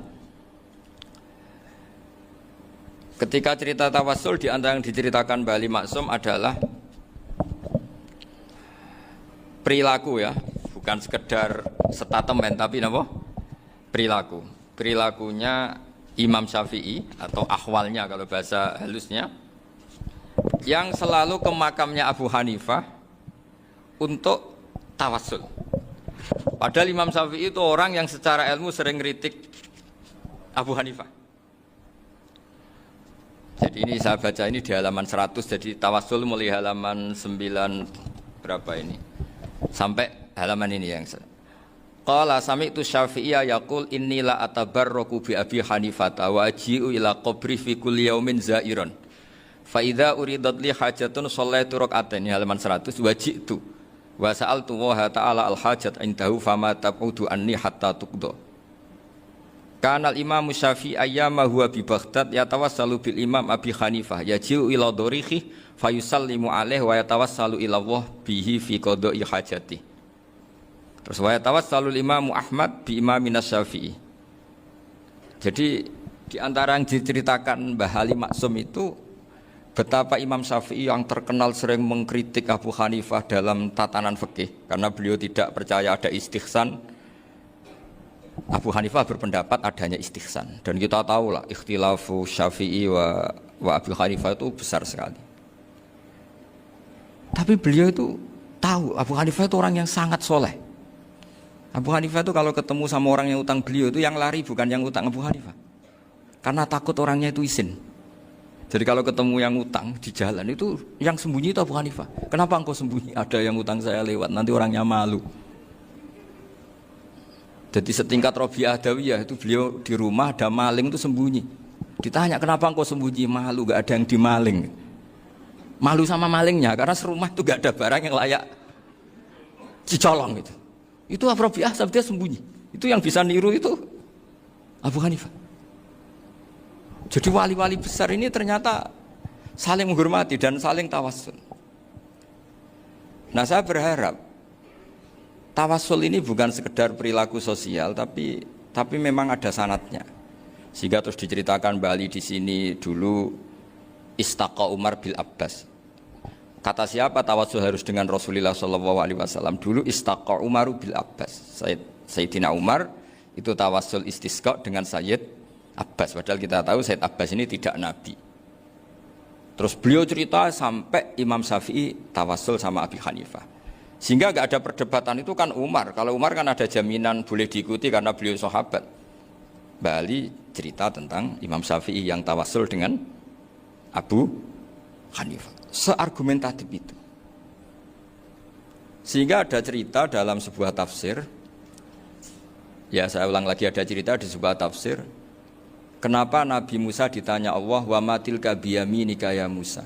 Ma'ana wa ta'ala a'lam. Tentu Allah sangat tahu yang dibawa Musa itu apa. Karena Allah tahu Nabi Musa itu grogi. Orang dipanggil Wali Maksum pasti grogi. Santri dipanggil Bahmun pasti grogi. Kenangan saya setiap dipanggil Bahmun ya mesti tanya. Yang ringan-ringan. Wis sarapan ya. Arung sarapan ya sarapan. Pas sarapan ya kan. Tanduk mangan sing enak, wong santri ora tau mangan enak. Ya enggak pernah ngomong yang penting, ngendikan yang penting. Nah, karena Nabi Musa ini grogi, ini sebagian tafsir. Itu ditanya yang ringan, "Sakowe iku nggawa apa?" Karena pertanyaannya ringan, Nabi Musa juga ringan. Ya Nabi Musa itu sampai lali iku pangeran sing ya'lamu sirra wa akhfa. Diterangno. Niki tongkat Gusti. Gunane kathah Gusti tongkat iki. Qala ya asaya atawakkau 'alaiha wa ahusyu biha 'ala ghanami wal ya fiha ma'arifu ukhra. Oh, tongkat Gusti niki penting Gusti. Nggih nak. Nggih macam-macam lah Gusti. Atawakkau 'alaiha wa ahusyu biha 'ala ghanami kangge menghalokan. Masih terangno terakhir dan yang lain-lain Gusti. Wal ya fiha ma'arifu ukhra. Sehingga akhirnya rileks. Karena Nabi Musa terus ngerti. Ternyata ketemu pangeran itu enggak seserem yang saya bayangkan gitu. Pertanyaannya ringan. Itu ada ilmunya. Tapi cerita ini yang versi tafsir ini tidak yang seperti di Manaqibul Ghazali. Di beberapa kitab tentang Manaqibul Ghazali diceritakan di alam roh Nabi Muhammad SAW itu yubahi bi ummati. Saking yubahinya sampai ngendikan ulama ummati ka anbiya'i Bani Israel. Ulama umatku itu pinternya atau statusnya itu mirip-mirip lah. Kaf itu ya mirip-mirip lah, mirip-mirip kayak ulamanya nabinya Bani Israel. Akhirnya Nabi Musa itu tersinggung sekali. Bagaimana mungkin ulama disamakan dengan apa? Nabi. Sehebat-hebatnya ulama itu kan tidak akan yabluhu darajatan nubuwah atau yartaqi ila darajatin nubuwah. Itu akhirnya ya kalau kamu nggak percaya panggil. Yang dipanggil Imam Ghazali. Ya Nabi Muhammad juga nggak mau kalah gitu. Kalau manggil ulama RT ya kalah keok. Gitu. Akhirnya Imam Ghazali datang. Ditanya sama Musa, "Mas muka, nama kamu siapa?" Ana Muhammad bin Muhammad Al-Ghazali At-Tusi Asy-Syafi'i. Itu disebut panjang. Nabi Musa guyu-guyu. Kamu lama kok ngomong yang enggak penting. Ditanya namanya kok penjelasannya sepanjang itu. Dianggap itu satu kesalahan. Masa tanyanya nama kok ditanya jawabnya Muhammad bin Muhammad Al-Ghazali At-Tusi Asy-Syafi'i. Kepanjangan itu. Ketika Nabi Musa agak mencibir, agak gimana itu terus Imam Ghazali kalau ini masalah, lebih masalah jenengan. Apa itu? Yang tanya jenengan tuh Allah ya alamu sirra wa akhfa. Dan Allah hanya tanya wa ma tilka biyaminika ya Musa. Harusnya jenengan jawab asoya titik, bukan kepanjangan. Atawakkau 'alaiha wa syubha itu kepanjangan. Allah tanya yang di bawah kamu itu apa? Yang di tangan kamu. Harusnya jawabnya hanya asoya. Tapi kenapa penjelasannya sepanjang itu? Sampai terakhir waliya fiha ma'arifu ukhra. Terus pinter tenan cah gitu. Terus Nabi Musa terus bilang, ya pinter tenan aja gitu. Padahal kita tidak pernah GR seperti itu kan kebetulan Imam Ghazali gitu. Kalau yang lain mungkin ya keok lah kira-kira gitu. Tapi ini cerita dalam khazanah keilmuan. Benar yang dikatakan Gus Zofur. Saya termasuk orang yang pernah mondok Lirboyo Pasanan. Jadi setelah saya disuruh nemani Gus Kamil, tahun berikutnya Gus jenengan disuruh. Pokoknya anakku mbah sak wulan lah kudu tau mondok Lirboyo. Piye aku tau ngaji Wakarim. Terus yang disuruh mbaturi Gus Kamil itu saya. Jadi saya pernah 1 bulan tuh di Lirboyo. Karena saya ini santri beling ya, kontraknya pokoknya penting ziarah Bakarim. Biasanya enggak pernah ngaji. Pokoknya bareng Isa. Ziarah ya sudah. ngaji subuh ingat saya sama Gus Imam. Itu dari 17 hari ingat saya ngaji 2 kali. Tapi kalau ziarah ke Mbah Karim sudah lupa jumlahnya karena memang kontraknya disuruh ziarah. Sampai seperti itu. Dan saking senengnya Mbah Mun sama Mbah Karim saya masih ingat. Ngamplopi salam template itu masih ingat untuk Gus Anwar, untuk Gus Imam, untuk Gus Kafabi, termasuk untuk Gus Maksum. Itu malam-malam saya dijak ngamplopin. Zaman itu saya masih ingat selawewu. Zaman itu kos 1 bulan itu 13.000. Jadi kira-kira kalau 25.000 itu untuk kos 2 bulan. Jadi saya krusnya itu pakai kos. Saya masih ingat Mondok Sarang itu kos 1 bulan 13.000. Berarti kira-kira 500.000 itu di amplopin sendiri sama Bang. Ini untuk Gus War, ini untuk Gus Imam, ini untuk Gus. Padahal Gus Imam ini mondoknya sudah di Mbah Mun. Itu Mbah Mun hormatnya sampai untuk jatah salam template. Nah yang ribet kebalikannya, kita pulang Gus Imam karena melihat Gus Kamil ini putrane Mbah Mun, Gus Kamil disangoni. Saya juga disangoni karena Gus Imam dulu ngaji juga sama Pak D saya, sama keluarga saya. Itu kata Gus Kamil setelah keluar, mau agak muni gua abal, boten berarti gua aku. Karena ini penting, ini kalau sampai dianggap tukar guling. Ribet deh. Jadi ditakwil sendiri lah. Mau kamu nih gua abal ya? Boten wis. Yes berarti halal. Tapi sama Mbah Mun ya ditanya. Ditanyanya bukan apa karena untuk meneruskan tradisi bahwa kalau kiai ketemu itu ya saling memberi hadiah, saling itu sudah faqaddimu baina adena juakum apa? Sedekah. Sehingga ketika Krapyak ini punya Bali Maksum alim allamah, kemudian melahirkan murid-murid yang juga ipar kayak Mbah Warsun bisa ngarang Kamus Al-Munawwir, Pak Bik juga punya karangan Kamus Al-Mu'asir. Saya itu punya semua. Karena ini adalah buah dari bahwa kita ini tidak kalah sama produk-produk yang di sana. Bahwa produk di kita ini sudah cukup untuk mengantarkan orang menjadi alim allamah. Dulu Mbah Zubair ke Mekah ya sudah alim allamah. Gus Zufur ke Al-Azhar sudah alim. Semua teman-teman kita ke Mekah itu sudah alim semua. Padahal produk mondoknya ya tadi. Mau digojlok kiai ini terus mangkel be keamanan biasanya itu. Biasanya musuh besar pondok itu keamanan. Jadi ya bukan berarti gojlok ibunya Gus Maftuh enggak, biasanya keamanan itu musuhnya apa? Banyak. Itu tradisi keilmuan itu harus dijaga dengan hujjah dan dengan tadwin, dengan pembukuan. Saya punya sekian cerita ya, misalnya dulu kita mungkin iskal itu janggal. Kenapa sih orang Islam tukaran sama orang Islam itu? Sehingga di antara doa Nabi yang enggak dikabulkan Allah, enggak boleh dikabulkan sama Allah, enggak boleh, bukan berarti enggak mustajab.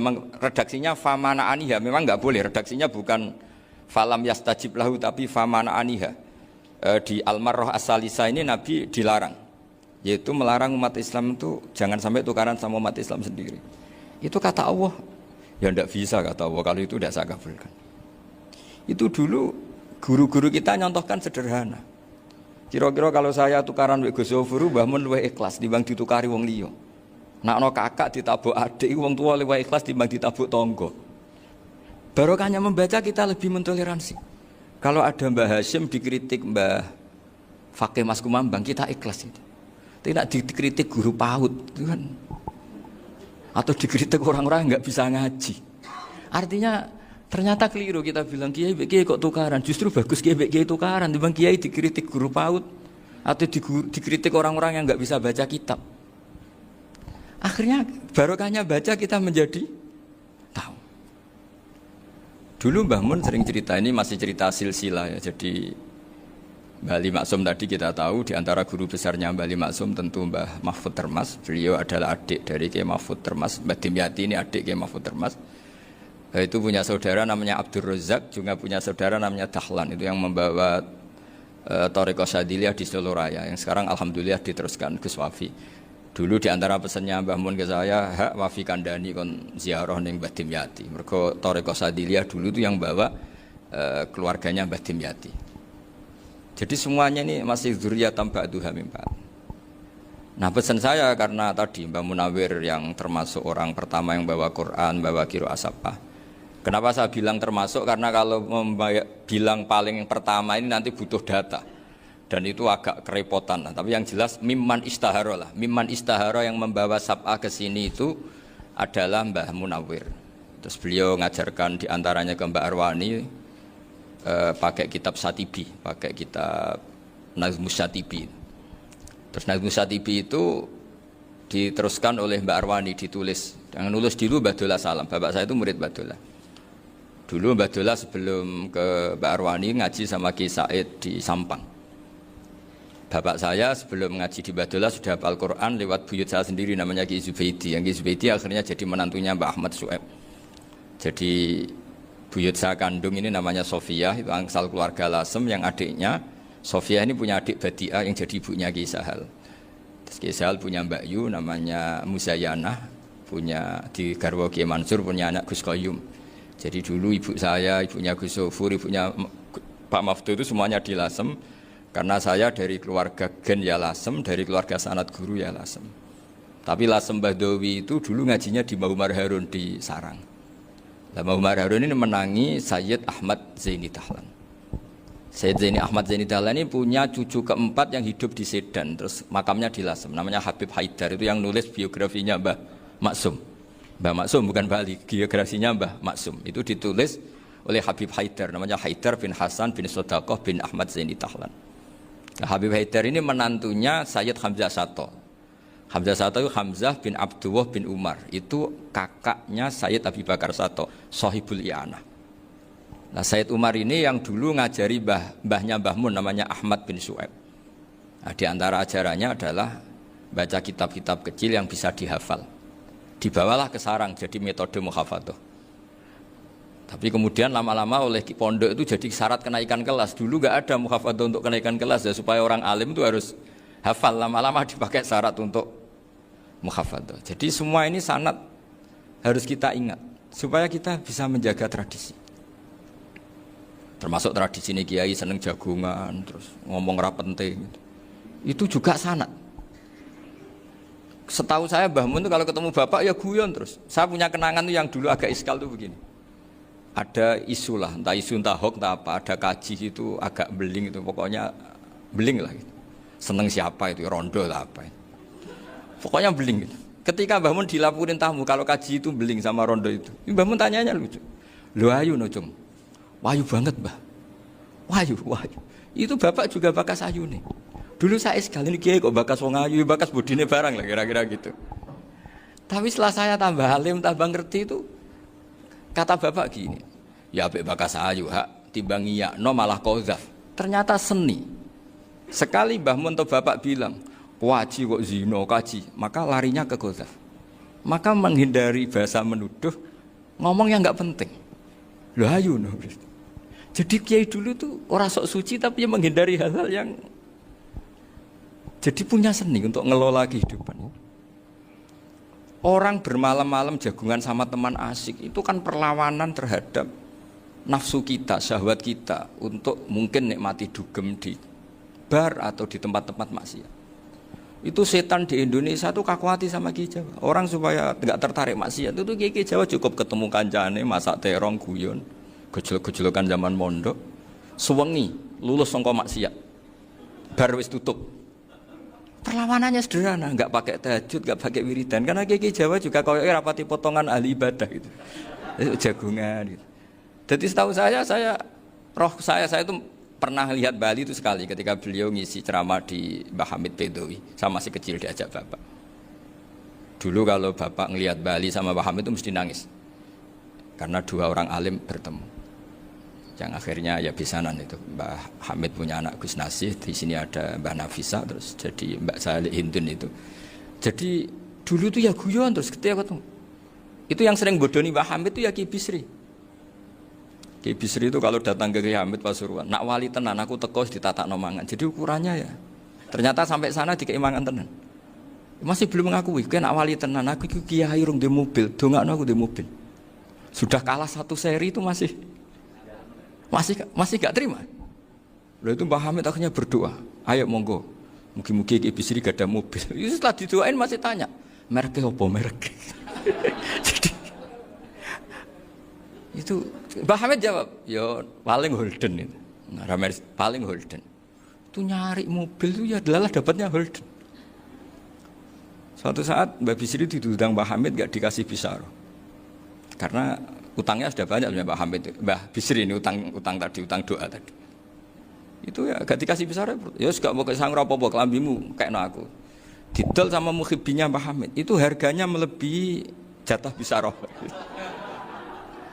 Ketemu Mbah Hamid, Kang, susu Kang, mergo. Jadi dulu itu rileks, makanya ini yang diceritakan Gus Zofur. Sebetulnya kalau kiai-kiai itu bersanad itu ya rileks, hidupnya itu rileks.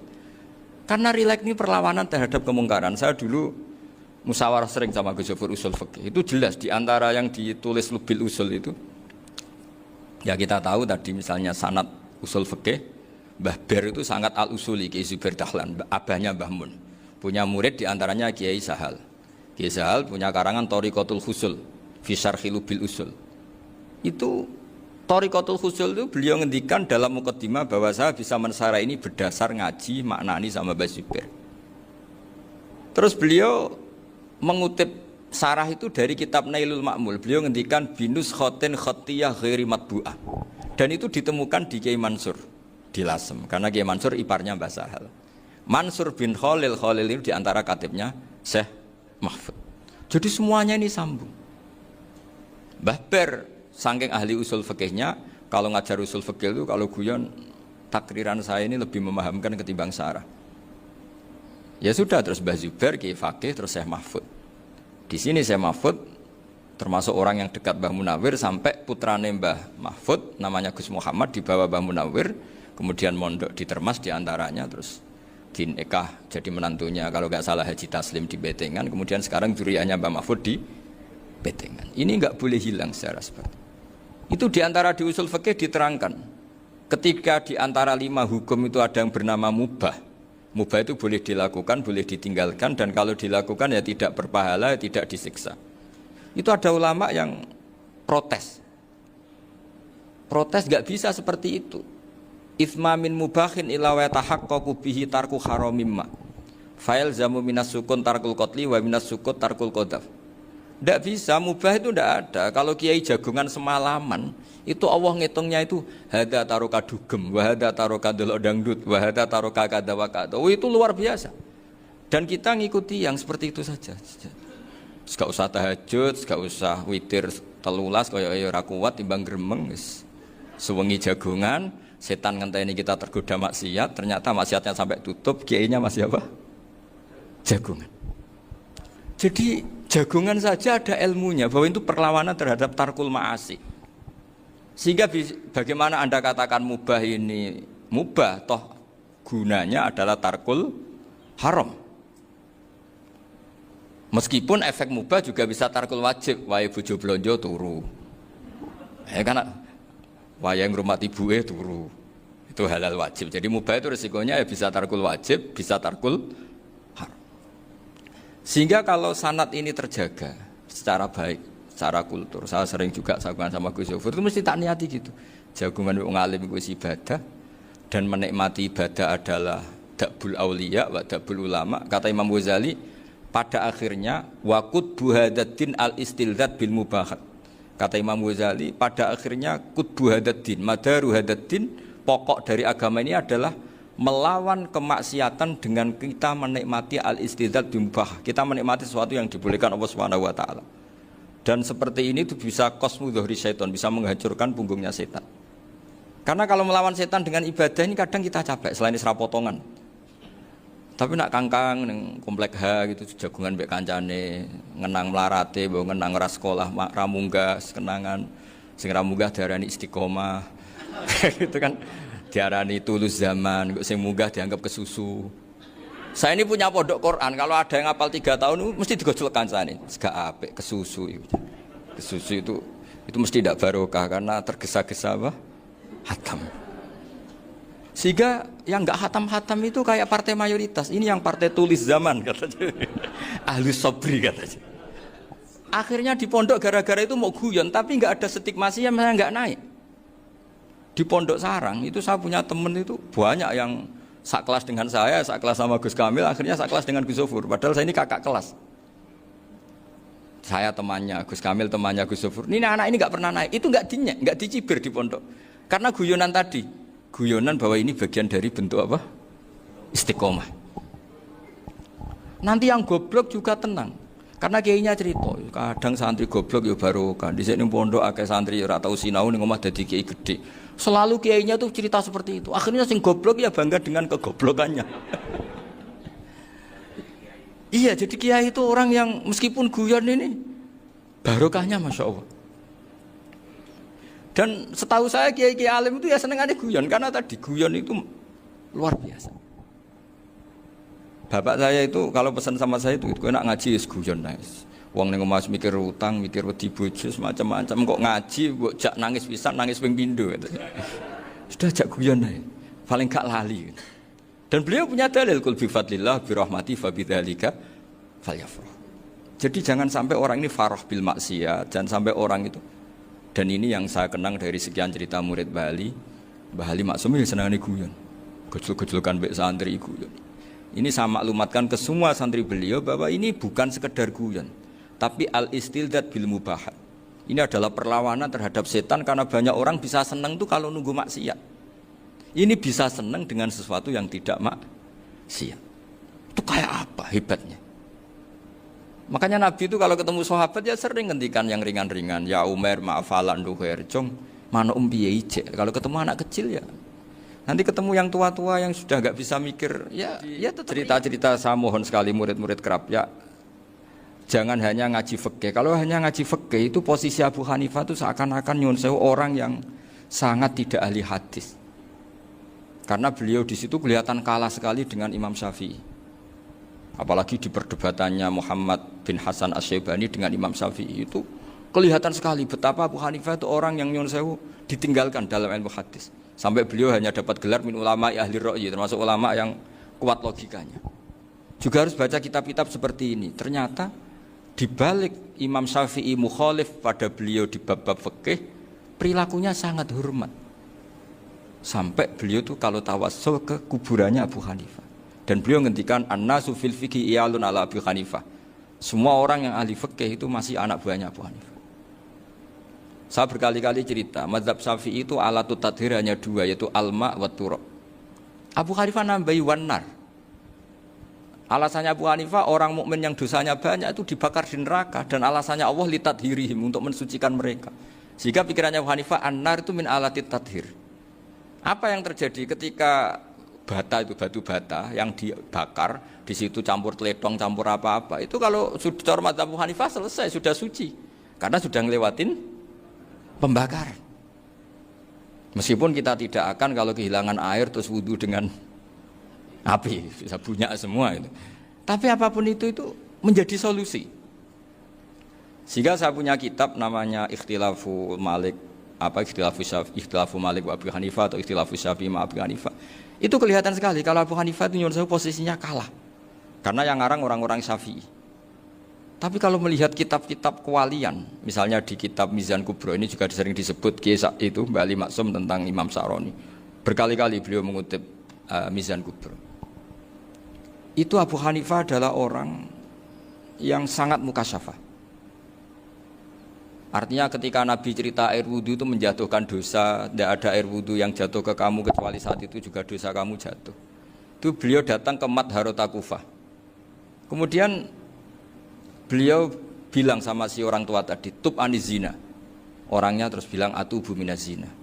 Ada lagi pemuda datang dibilangin tub an ukuki walideka. Terus bilang tub tu an ukuki walidaya. Sampai yang terakhir ada tub an simai alatilahwi atau an samai alatilahwi. Terus tub tu an samai. Ketika orang itu ditanya, kenapa engkau begitu tahu dosanya apa?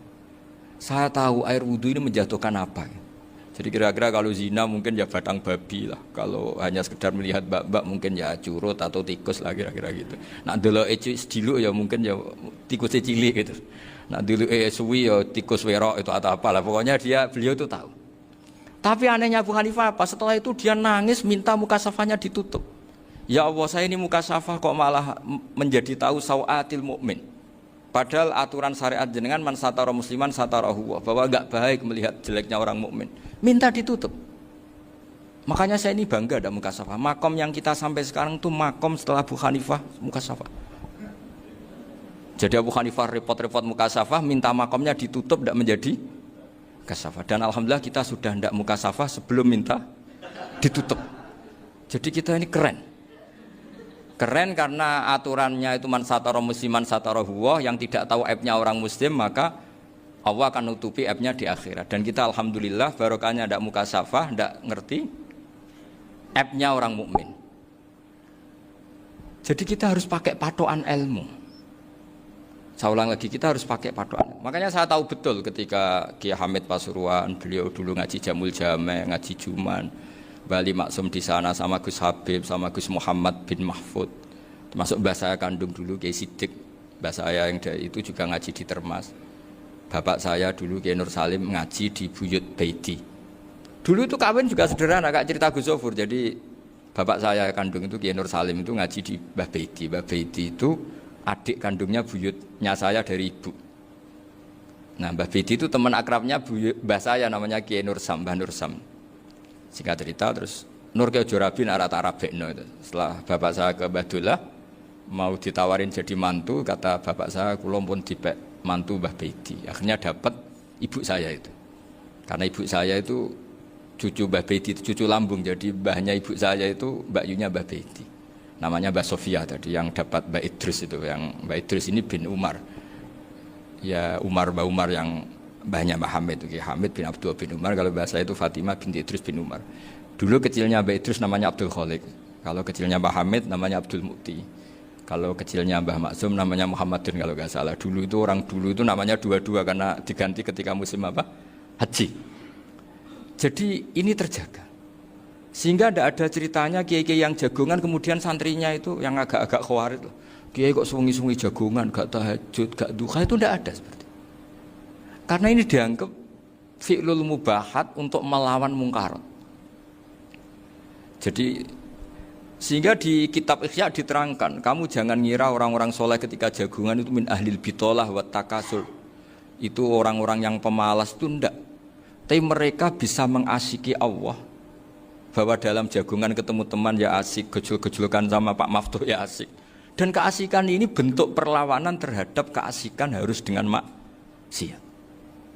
Itu kayak apa kalau kita ngaji sampai seperti itu. Termasuk tadi yang diceritakan Pak Maftuh kitab Hunyah. Semoga beliau cerita juga pernah belajar. Saya pernah belajar kitab Hunyah khatam.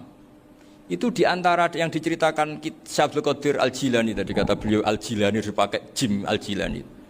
Ini agak beda dengan kita. Mbah Zubair itu punya kitab namanya Al-Qolaid Al-Luluyah. Beliau menfatwakan nama-nama ajam itu kamu bebas. Ajamiyun fasna bihi masyita. Sehingga kita kalau punya kiai harus mau qolal ustukhri. Sehingga mau qolal istukhri. Tirmidzi juga nasibnya sama. Qolat rawahut Tirmidziyu. Sehingga rawahut Turmudziyu.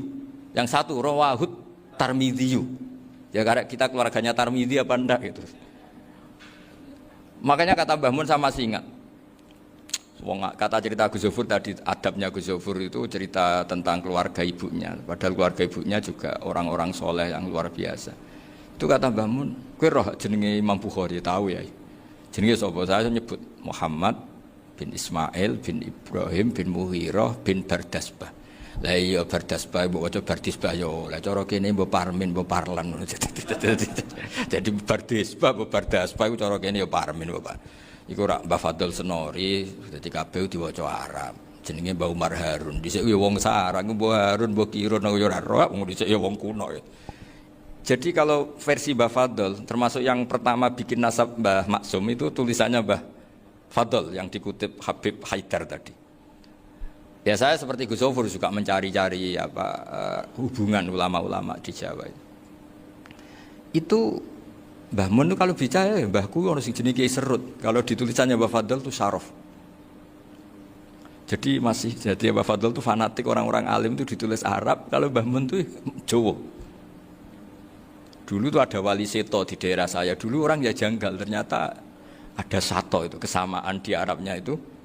Sato. Sehingga kiai-kiai itu ada fanatik Tirmidzi, Turmudi, Tarmidi, Jilani, Jailani karena ajamiyun fasna bihi masyita. Jadi kalau nama-nama ajam semongko lah baca sekenanya sementing. Cuma mungkin tahqiqnya benar Pak Maftuh tadi, memang di Mu'jamul Buldan itu Al-Jilani Bikasri Jim, ya sudah kita baca Al-Jilani. Sebab itu kayak Pondok Pelosok Lirboyo itu menurut saya bagus. Orang itu maknani betul sama gurunya. Kalau sarang enggak. kalau pondok Lirboyo, pondok yang tadi ternyata keluarga Mbah Munawir sini pernah bisanan, yaitu Mbah Zaini pernah nikah sama Nyai Komariah ya kalau nggak salah, punya putra Gus Habib ya, Pak Toha dan sebagainya. Itu betapa hubungan pondok Quran sama pondok kitab dulu itu nggak pernah terputus. Bapak saya selapal Quran itu dulu ngaji Mbah Zubair. Jadi bapak saya sering ngutip mu'en apa, padahal bapak saya itu terkenal tuh, beliau cita-citanya itu saya ingin hafal Quran kayak hafal Fatihah. Beliau itu sampai sepulahnya sekali. Karena beliau inginnya hafal Quran kayak hafal Fatihah. Termasuk murid terbaiknya Mbah Dullah bapak saya. Itu ya ngaji kitab. Sehingga kata Mbah Mun, jadi Mbah Munawir de mantu Bali Maksum, itu ya sudah dipenggali. Sudah dipenggali dituruti pangeran. Lahirlah seorang Bali Maksum yang membawa. Tadi dulu itu ya Gus Muhammad yang ngaji di Termas, nanti Mbak Arwani sebelum ngaji di sini ngaji di Tebu Ireng. Sehingga Mbak Arwani bisa ngarang kitab. Beliau ngarang kitab tentang Sab'ah. Faidul Barokat namanya. Ya nulisnya ya fasih ya. Saya punya tulisan tangannya Mbak Arwani itu banyak. Saya juga punya tulisan tangannya Mbak Hasyim Asy'ari ketika nyurati buyut saya yang di Damaran itu pakai bahasa Arab. Jadi dulu itu Mbah Ali Maksum juga sama. Surat-suratannya dulu sama tokoh-tokoh Muhammadiyah ya bahasa Arab. Nah ini harus kita dengar dari abna, dari bahwa Mbah Maksum, kemarin yang diceritakan Gus Zafur di Khol Mbah Maksum, kue kudu belo NU, kudu tetap NU, tapi bukan dengan cara membenci Muhammadiyah. Tadi Pak Maftuh menguatkan sanad itu dari Pak Atabik, bahwa Muhammadiyah termasuk ahli sunnah wal jamaah. Karena sama-sama tidak sabus sahabat, sama-sama ikromus sahabat, dan sama-sama bermadhab. Nah soal akhirnya ada beberapa yang rapati seneng ngaji, ini yang agak ribet. Tapi kamu tidak usah ngeritik Muhammadiyah agak seneng ngaji, kayaknya juga sama, kita nggak seneng ngaji juga banyak itu. Jadi kalau ngeritiknya masalah itu kan kita ya agak-agak sama. Ya jadi ternyata di sini, terus ini yang terakhir supaya nggak lama-lama, Bali juga punya sisi keras sekali. Jadi dalam hal-hal yang khas, ini di halaman 87. Itu keras sekali. Beliau ngendikan wahal bi jununun hatta usdira amri lil mu'minin alla yazuru rasulahum. Jadi ketika saya tadi sudah bilang bahwa beliau sering muji Ibnu Taimiyah dalam banyak hal, tapi dalam banyak hal juga beliau mengkritik Ibnu Taimiyah ketika menafsirkan la tusaddur rihal illa ila salasati masajid. Kemudian Ibnu Taimiyah tidak mentasrekkan, tidak mensunatkan ziarah kubur Rasulullah sallallahu alaihi wasallam. Beliau mengkritik. Dan cara mengkritik adalah ngendikan ulaikal ladzina yuriduna ayyahulu bainahu sallallahu alaihi wasallam wa baina ummatihi fi nakhiyatin. Itu adalah orang-orang yang ingin membuat batas antara Nabi dan umatnya. Saya termasuk terinspirasi makalah Bali ini adalah bagaimana Anda mengkafirkan orang Islam berdasar qala Rasulullah sallallahu alaihi wasallam. Wan nabiyyu asyaddun nasi syafaqatan li ummati. Wan nabiyyu akhrasun nas, orang yang paling serius supaya umatnya ini selamat. Kemudian Anda dengan hadisnya Nabi mentafrik bainahu wa baina ummati berdasar dawuh Kanjeng Nabi. Cek mentalani. Makanya saya itu enggak pernah keras di bab ini. Misalnya nyuruh saya ada santri sarang yang nakal. Itu saya tidak berani komentar karena saya tahu Mbah Mun itu sangat mencintai santrinya meskipun yang nakal. Saya melihat sendiri, bukan jari ada santri yang cara pelaturan pondok itu diboyong karena nakal. Itu Mbah Mun ngendikan begini, ya cung yo ke diboyong itu cara aturan pondok. Nah aturannya pangeran, agar kowe tobat dadi wong apik, ya dadi wong saleh. Ya kowe kudu tetep sering rene, kowe tetep santri kudu dunya akhirat. Soal pondok ya ben ana aturan, ben njen kowe nakal nemen ya diboyong, tapi kowe tetep wong apik. Jadi karena kita tidak mungkin mentafrik bainahu wa baina talamidhi. Kita tidak mungkin mentafrik baina nabi wa baina ummati karena nabi adalah apa? Asyaddun nasi syafaqatan li ummati. Sampai saking sayangnya nabi itu ngendikan syafaati li ahlil kabair min ummati. Lho koyo apa baiknya nabi?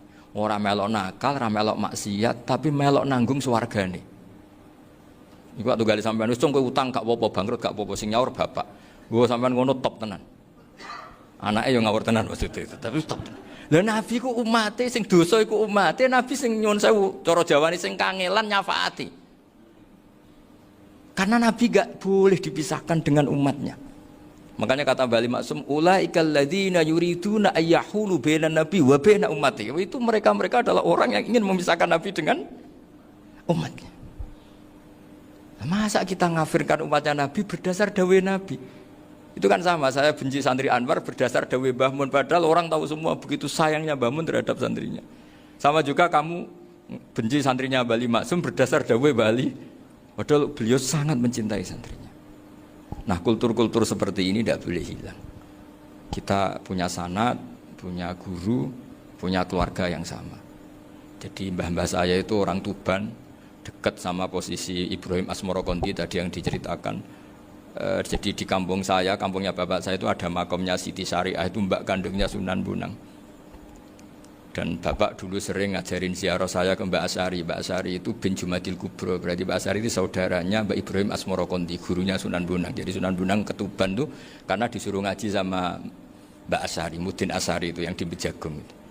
Jadi ini semua sanatnya itu jelas, aturannya jelas. Kan Sunan Bonang bin Ampel bin Ibrahim Asmoro Konti bin Jumadil Kubro. Lah yang Mbak Asyari ini adiknya Ibrahim Asmoro Konti, makamnya di Bejagung di Tuban. Dulu Sunan Bonang sebelum ngaji kemana-mana ngaji di Bejagung itu di Mbak Asyari itu. Terus kemudian Sunan Bonang hidup di Lasem, di Pasujudan di Lasem. Makanya Lasem banyak orang alim karena ya dulu Sunan Bonang itu di antara aktivitasnya itu di Pasujudan di Lasem itu. Wafatnya kila di Bonang, kemudian mau dibawa orang Madura ke Madura, terus diambil Mbak Asyari, pernah mbahnya karena muammar Mbak Asyari, terus dimakamkan di Bonang. Jadi cara berpikir Mbah Ali ini menginspirasi saya. Kita tidak boleh mengkafirkan umatnya Nabi berdasar dawuh Nabi. Karena apa? Itu yang tidak diinginkan Nabi. Nabi itu inginnya yang di luar itu masuk, bukan yang sudah di dalam dikeluarkan. Itu kata beliau, ulaikal ladzina yuriduna ayyahulu bainan nabiyyi wa baina ummati. Orang-orang yang tidak mentasra' ziarah pada Nabi adalah orang-orang yang ingin memisahkan Nabi dengan. Dan begitu kias berikutnya, orang-orang yang sidik-sidik muni ini kafir, ini sudah enggak benar, inilah yurja khairuhu, itu orang-orang yang memisahkan. Dan lucunya berdasar dawuh Nabi. Makanya semua kalau sampai ngaji Mizan Kubro, ini kitab yang sering dikutip Bali Maksum, ketika Nabi ngintikan laisa minna man ghasyana, laisa minna man latamal hudud wa syaqqal juyub bada'a bid'awal jahiliyah, laisa minna min tilkal khoslah. Semua ulama mentafsiri laisa minna fi tilkal khoslah, bahwa dalam hal itu Islam tidak bertanggung jawab. Masa menipu berdasar dibolehkan Islam kan tidak mungkin. Semua perilaku yang salah disebut Nabi laisa minna fi tilkal khoslah, bukan laisa minna fayakunu huwa kafirun. Tidak ada satu ulama yang mengatakan laisa minna berarti orang ini kalau menipu sudah kafir. Ketika dosa ya sak dunya kafir kabeh. Siapa enggak pernah menipu? Sekedar pernah. Siapa enggak sering menipu bahkan? Hobi kadang ya rezekinya dari nipu. Lah itu kalau betul maknanya laisa minna terus kafir, semua orang di dunia kafir. Karena siapa sih yang selain Nabi yang enggak, selain Nabi kan enggak mungkin apa? Maksum. Belum lagi menurut teori usul fikih ada nipu yang wajib. Ya kan, misalnya kita orang baik ketemu orang dolim yang memburu perempuan mau diperkosa terus bersembunyi yang kita tahu. Kita wajib nipu apa wajib jujur? Ketika orang dolim tanya, perempuan tadi kemana? Wajib nipu apa wajib jujur? Wajib nipu, karena kalau kita jujur berarti memberi peluang orang dolim menemukan buruannya. Jadi betapa alimnya. Dan ketika kitab Mizan Sa'roni dipakai Bali, dipakai Mbah Mun, saya pernah ngaji Mbah Mun, terus kita tahu maknanya laisa minna fi tilkal khoslah.